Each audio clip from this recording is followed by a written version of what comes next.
welcome back to Bringing the Stories I wrote as a teenager and make fun of them as an adult. To recap, in episode 0, I brought up the premise and history of my magnum opus, Elite Senshi. And at long last now, we are looking at the first episode of the series, which is actually 2 episodes in 1. I also want to do some housekeeping, as it's been a while since I posted the prologue video. This is just a minor thing, but in the last video I'd stated I was going to draw my old characters again for the story portion, but I changed my mind as I've been using an application for making character avatars in my other videos, which I'll be using for the animated bits for this series. With that all out of the way, I present to you the first episode of Elite Senshi. The title is a beautifully cringy, "Me, a goddess? No way!" Which is strike one because it sounds like a Valley Girls attempt at making an anime title.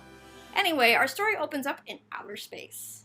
A long time ago, there was an asteroid named Hearts, but it wasn't an ordinary asteroid.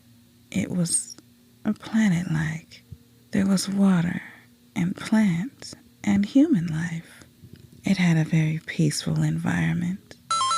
Nice job, Young Edge, for describing the environment of Hearts so vividly. I feel like I'm really there. This is just a wonderfully detailed description. If you're going to set up an environment, whether it be a real place or a place you made up, you need to be descriptive of what this place looks like. Now, I'm not saying you need to make your descriptions 5 pages long, but make it descriptive enough so the reader can imagine with their mind's eye. And if you don't know how to describe a place, that's where Google image search comes in handy. I want you to look at this picture and tell me what comes to mind. If you are stuck, here are some suggestions. What colors do you see? What sort of emotion strikes you when you see this picture? Is it calm and serene, or is it chaotic and boisterous? What is the environment like? Are we in an urban city or a country road? Using your 5 senses, what can you gather from this picture? Now take all of those answers and apply it to your story. Once you have that down, use your imagination to describe the society of your environment. Of course, this isn't always necessary depending on the genre or place. Your readers know what New York is like, so you don't need to explain it to them. While I'm telling you all these world-building tips, your description should not be the whole exposition because that takes away the mystery. You want to be detailed and descriptive, but also vague and mysterious, so that your characters and readers will learn more about the world they're in. If you give everything away in the very beginning, you don't have a story because you've already told it. That's rule number 1 of writing: show, don't tell. So let's get back to the mess of a story called Elite Senshi. After we're given 3 lines of the world that our heroines come from, we get 2 more lines about the ruler of Hearts, Diaspro, who's pretty, and that's it. Queen Diaspro, who was one of the most beautiful ladies in the galaxy, ruled it. Her hair was platinum blonde, her eyes pale blue, her skin was a soft pink. Great! You want to tell me what kind of ruler Diaspora was, or are you only going to focus on her outward appearance? When creating any type of governmental or royal character, the author needs to explain what kind of ruler they are.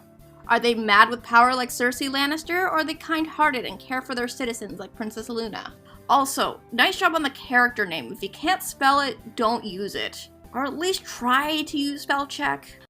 She had a daughter named Keira, who would soon rule Hearts once she turned 18 and found the right man to rule it with. Sadly, she found no one she really liked. They used her for fame or sex. Okay, this needs to go back to the drawing board because this explains practically nothing relevant to the story. Again, show, don't tell. Who are these characters? Why are they relevant? Why does this character have trouble finding a spouse? Are they socially awkward, or is romance not a priority to them? Also, I have issues with the last sentence about the Princess of Hearts only being seen as a sex object, not because it objectifies her, but the fact that the statement is so awkward and out of place. Which you're gonna see a lot of in this story, as well as others in this series. Random statements that are completely out of left field and are never referenced or mentioned again. And even though the previous character introductions were lazy, it only goes downhill from here. We're introduced to Rubia, the villain of the story. There was also another asteroid that was planet-like, called Grim. Queen Rubia, who was a demon, ruled it. She hated Hearts and everything about it, especially Diaspro. Rubia was considered second runner-up in the galaxy. Her hair was short and red, had yellow eyes, a huge bust, and pale white skin with pointed ears. She and Disapro were sisters, but Rubia separated herself from her home planet when she became 8. Her sadness and pain formed a zombie-like race on Grimm. What? This evil overlord is sad because she's not pretty enough? Bull fucking shit, this motive is extremely shallow. If Rubia's a deity in Elite Senshi, how come she can't make herself beautiful? Or steal Diaspora's beauty? What happens when she accomplishes her goal? She's kind of useless afterwards, right? So, the next part is the Fall of Hearts, which basically rips off Sailor Moon, specifically when the Moon Kingdom gets demolished by Queen Beryl. It's stupid, so I'm going to spare you the agony of reading it. But it turns out that everything about Hearts was a work of fiction. This is bull! Keira shouted and slammed her book on the lunch table.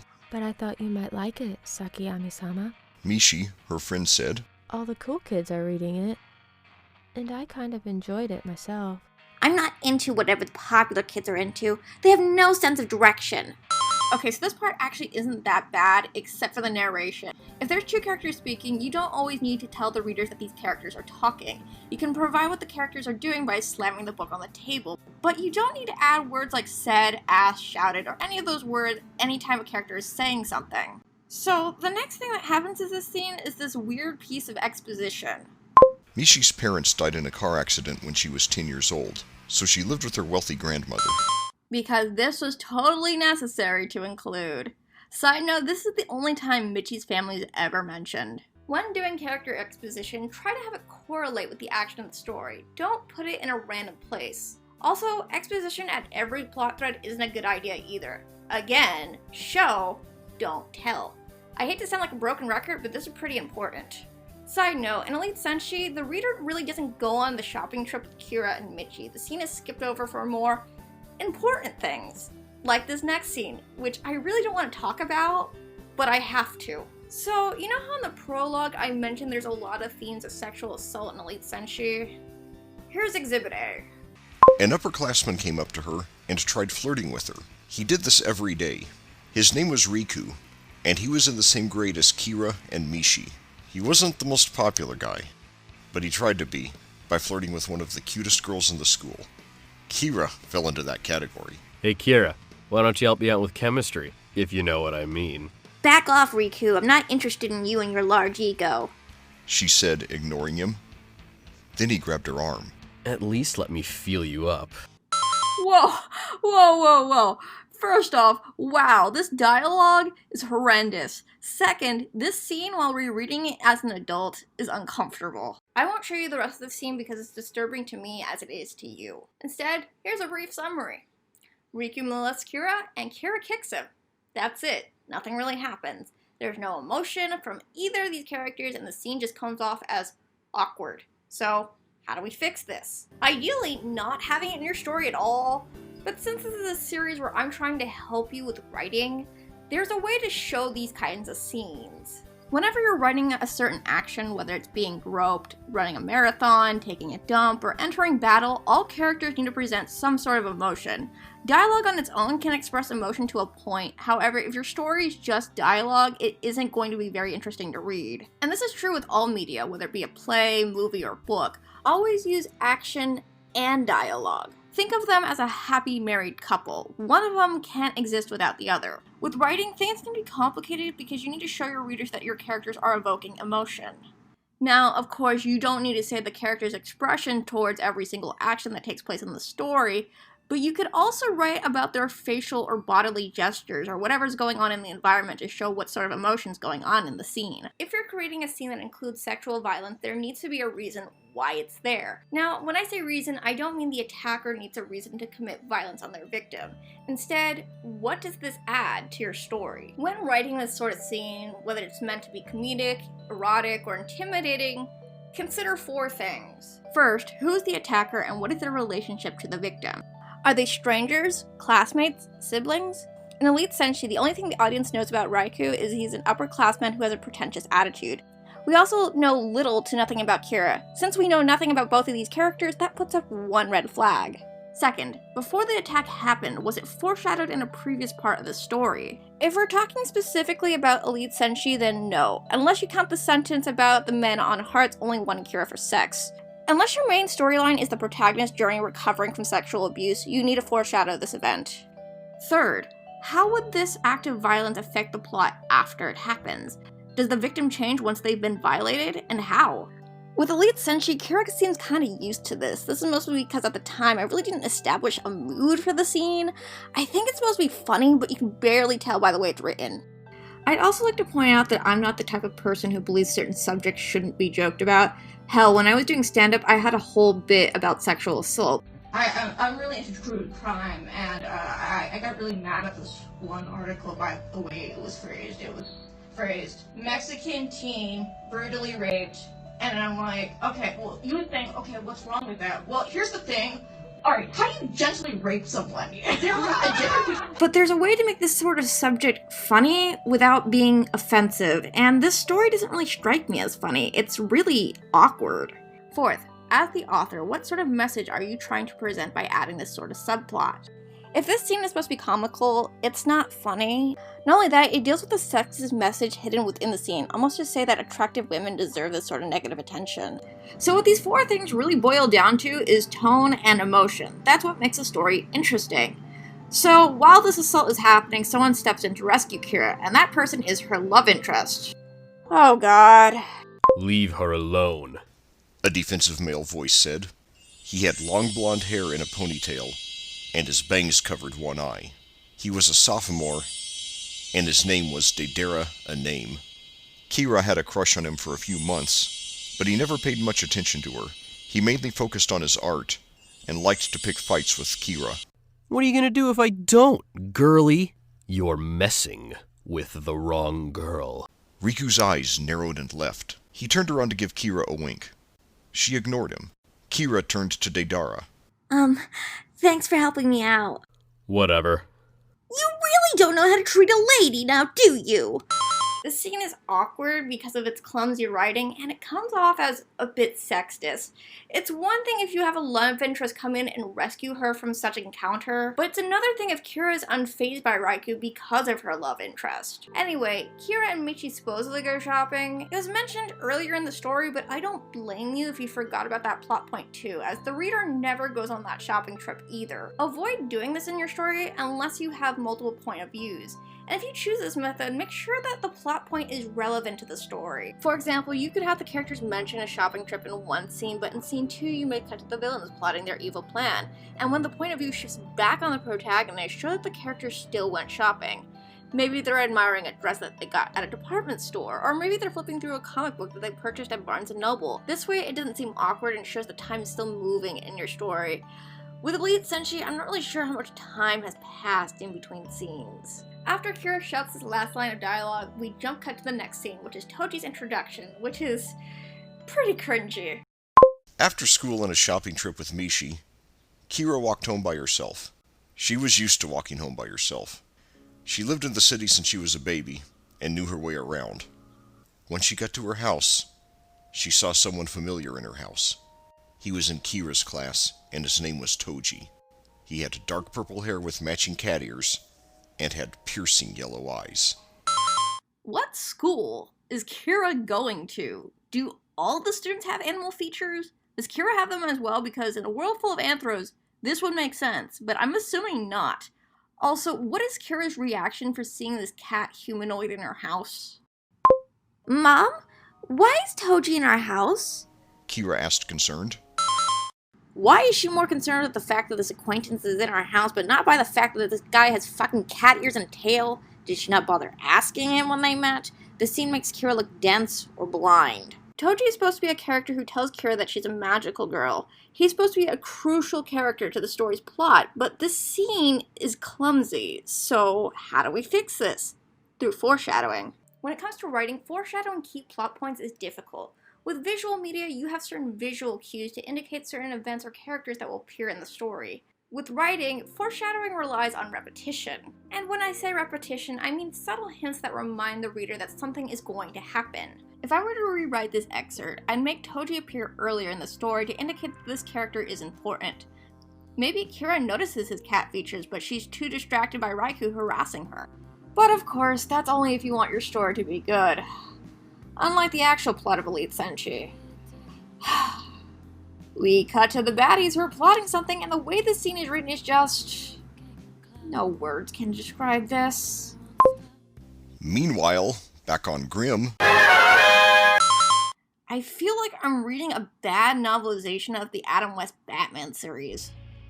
Earth seems so peaceful, Rubia said as she looked in her yellow crystal ball. A little too peaceful. I sense the Elite Senshi are there. Rubia's henchman Usha said. Her hair was long, curly, and a pale gray, and her eyes matched her hair. How does this character know that the Elite Senshi are on Earth? Yes, I know that she sensed it, but there's no mention of this character being psychic. And even if she is, how does she know where and who they are?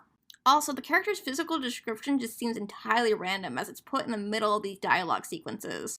When describing character appearances, especially when they first enter the picture, make sure it's relevant to the story. Don't add it for the sake of adding new characters. In order to fix this, you need to focus more on actions. For example, if a character has long bangs, you could say, Usha brushed her pearl white hair out of her face lazily with a leather-clad palm, as it gives the readers a better sense of what this character looks like in a sophisticated fashion. Anyway, let's continue on with this scene. There's plenty more cringe ahead.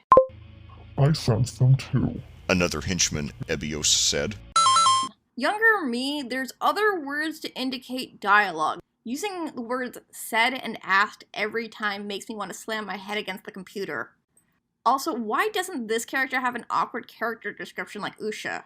So then a third henchman, who also isn't given in a shoehorned in appearance description, volunteers to go to Earth and do whatever the fuck it is that these bad guys plan on doing. Rubia's goal was to steal everything that was left of Hearts. Once she had everything, the asteroid will crash into Earth, making a super planet. That's not how physics work. I don't care if this is a sci-fi or a fantasy story, this is still stupid. So, the next scene is where Touji reveals that Keira is a magical girl. It's awkward. What's going on? Keira-chan, I'm sorry I haven't been telling you the truth. About what? You two barely exchanged any dialogue. And for the viewers at home, yes, I know I skipped over that scene on purpose, but if you read the whole story, the dialogue between Touji and Keira before this one event is minimal and irrelevant. Touji transformed into a cat. What the hell's going on? Ooh, edgy. Keira said hell. That makes her cool. You're the orange goddess. I'll explain everything. Just take this locket. An orange locket appeared in Keira's hands. It sparkled and had a star on it. An orange locket with a star on it. This sounds very familiar. Shout whatever comes to mind. I think it'd be really funny if Keira just shouted really anything that came into her mind. I like big butts and I cannot lie. Pineapple does go on pizza. 2 + 2 = 4. Monogamy's ridiculous! No, but seriously, Keira's transformation phrase isn't even trying to be original. Go watch episode 1 of the original Sailor Moon. Same shit, different characters, and dialogue. Orange Goddess, make up! Yeah, Sailor Moon's relevant. I'm sure no one will notice. Keira's outfit completely changed. You don't say! She wore a midriff blouse with an orange collar and a pink bow, with the locket in the center of the bow. White gloves appeared on her hands. A tight orange miniskirt and matching boots appeared on her body.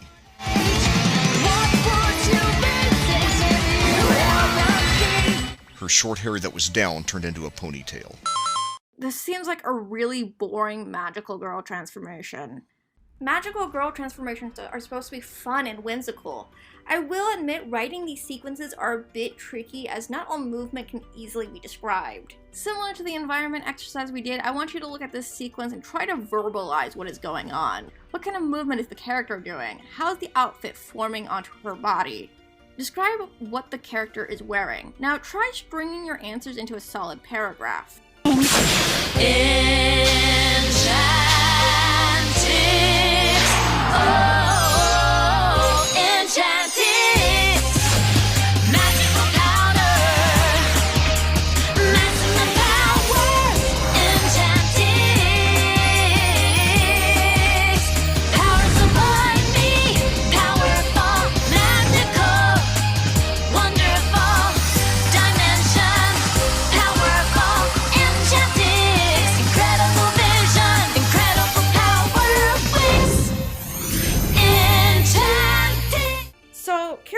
fight the henchmen, and man, did I suck at writing fight scenes and catchphrases. Hold it right there. I'm the Orange Goddess, and when I say goes, and I say you let Michi go. Really? Is Keira Moses and the evildoer Pharaoh? This story is stupid. Finally, she has arrived, Koli said, trying to grab Keira. She dodged and kicked him where it hurts. So, his nuts, then? Honestly, I have a hard time believing I wrote this at 15. This looks like a 6-year-old story. You're one tough cookie. Why don't you surrender to me and call it a day? Huh? Hell no! She jump-kicked him. Finally, he grabbed hold of her leg. Damn it. Then a giant shuriken hit Koli, making him let go of Keira. He summoned a monster and disappeared. Wow, this is incredibly rushed and not very interesting to read. Okay, so I still struggle with these scenes, but even with my lack of experience in the field, I have a feeling I can do a better job understanding the mechanics of a fight scene and how to properly verbalize what is going on. Of course, magical girls rely more on magic-based combat, but writing fights is a similar process. So I've created a 5-step guide in writing a better magical girl fight scene. Action or movement is performed. This is similar to the transformation exercise. Describe what the character is doing before they perform their attack. Become a chain and tie Shadow up! Release and destroy!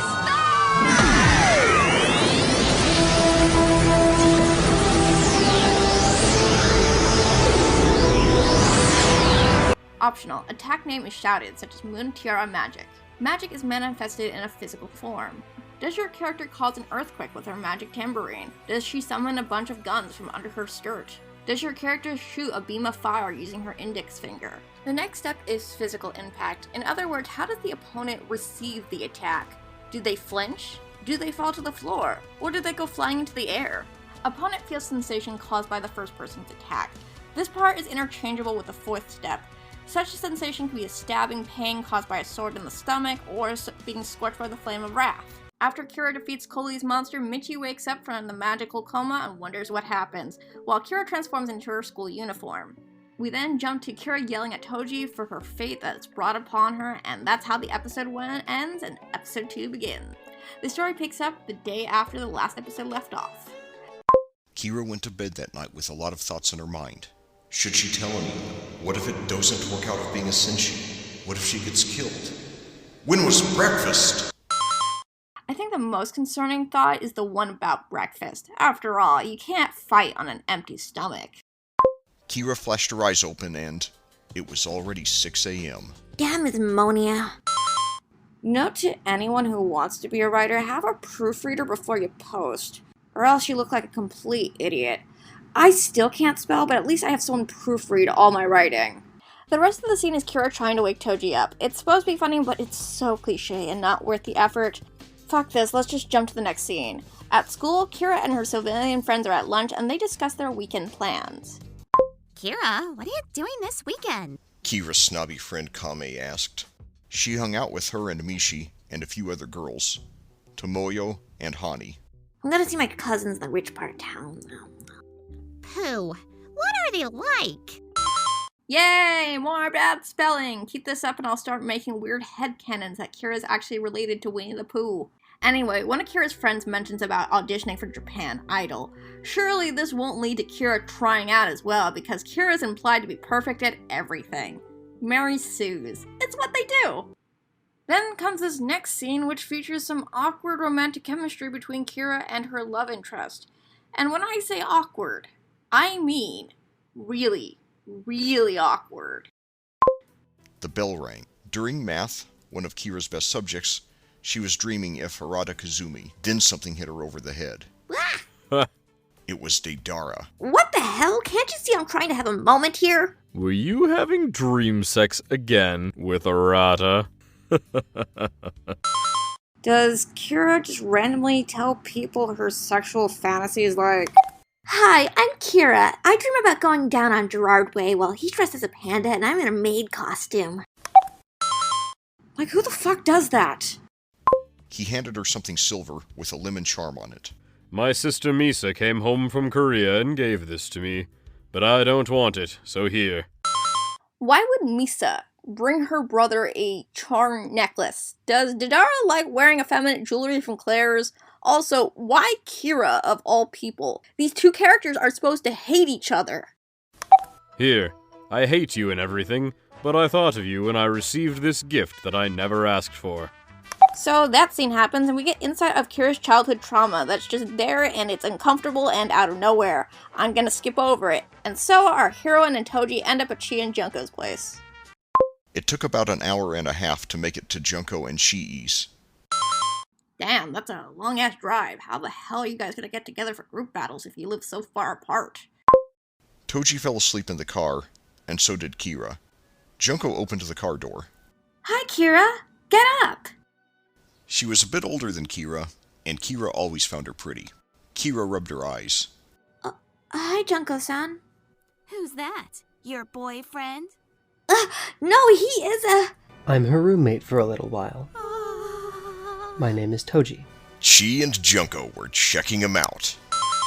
Because nothing screams sexy like a furry with purple hair. Also, this is the only time the subplot between Chii and Junko having the hots for Touji is ever mentioned. Wait a sec. If the goddesses can supposedly see Touji's animal features, how come Chii and Junko can't? Are they also blind? So, while at Chii and Junko's place, the two girls announce that they are going to audition for Japan Idol. And they drag Keira along for moral support because it's not like she could sing or anything. But wait, a judge hears Keira humming, and that means Keira can sing, right? Oh my god. What is your name? Sekiyami Keira. Are you a contestant? No? Then come with me, you must try out. Okay, story time. I've actually auditioned for a televised talent show when I was about 16. That's still a minor here in the United States. Technically, this stage manager, or whoever he is, he needs written consent from Keira's parents saying that their child is allowed to be on live television. Then they need to fill out a ton of paperwork. And I know for a fact that neither of Keira's parents came with her. But hey, this is Japan! If we could have prepubescent kids running around saving the world in mech suits, I'm sure a 12-year-old can audition for a talent show without parental consent. And if you thought that was bad, buckle up because it gets worse from here. The manager dragged her into the audition room. Chii was in shock. Huh? The manager led her to the stage and whispered something to the judges. No, she can't. But she is amazing. It's against the rules, Beni. Please. Fine. She can perform.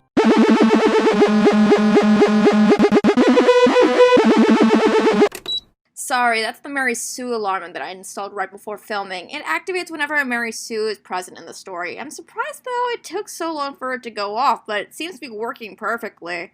So, Keira stuns the judges, but uh-oh, looks like evil's ahead. Keira walked out of the building to see contestants waiting for their rides. But that didn't happen. Instead, there was Kame and Koli. Koli was stealing her spirit, thinking it was the Senshi's power. He gave up and looked at Keira.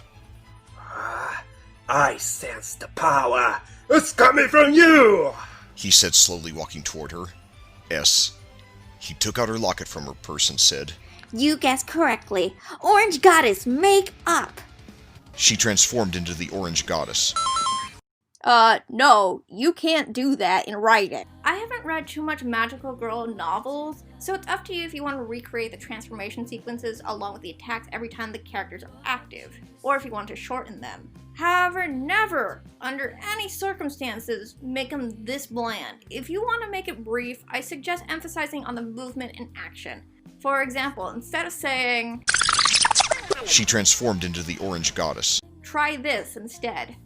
Keira's body was surrounded by a blinding orange light as her civilian outfit changed into her battle attire. That way you don't come off as lazy. Then Chii and Junko come in as Elite Senshi as well. They awaken their powers off screen and Keira never questions this because why would she? Orange Goddess! I found more Senshi! Touji's cat form said, running toward her with Chii and Junko as Senshi. Junko had a purple and green outfit, and Chii had a blue and purple outfit. Chii! Junko! The girl stood next to Keira, letting Keira in the middle. Let's finish this guy. The three Senshi battle Koli, who gives up and runs away. There's a fight scene between the monster and the Senshi, and it's rushed and awkward, just like in episode 1. Blue ice storm! Chii yelled. It started snowing. Luckily, the monster was wearing skimpy clothing. Wait a sec. Why is this relevant? Purple starlight flash! A purple light blinded the monster. Your turn, Orange Goddess. Keira put a hand over her chest and called. Orange heart! The harp appeared in Kira's hands.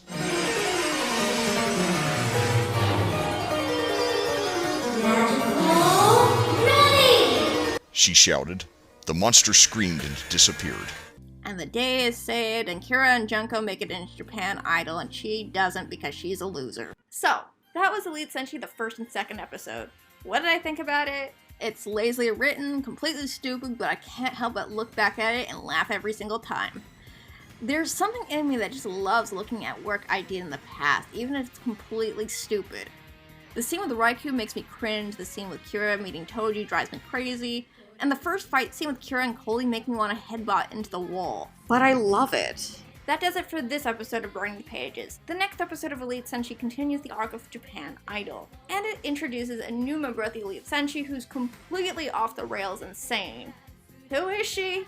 Tune in next time to find out. People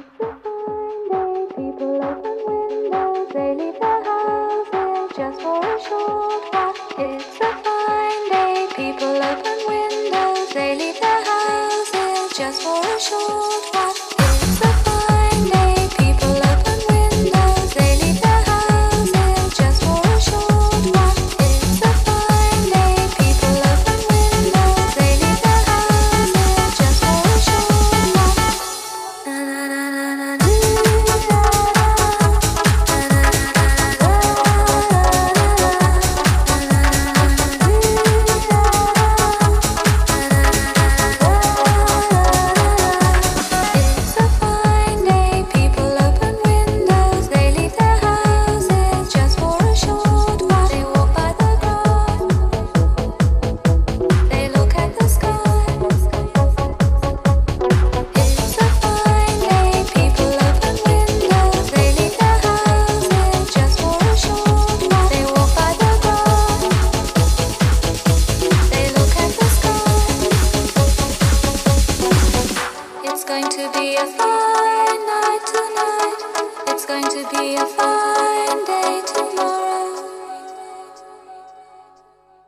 Hi there, Kayla here, the ringleader of the Digital Circus. Do you have a versatile vocal range and want to be a voice actor for future Burning the Pages episodes?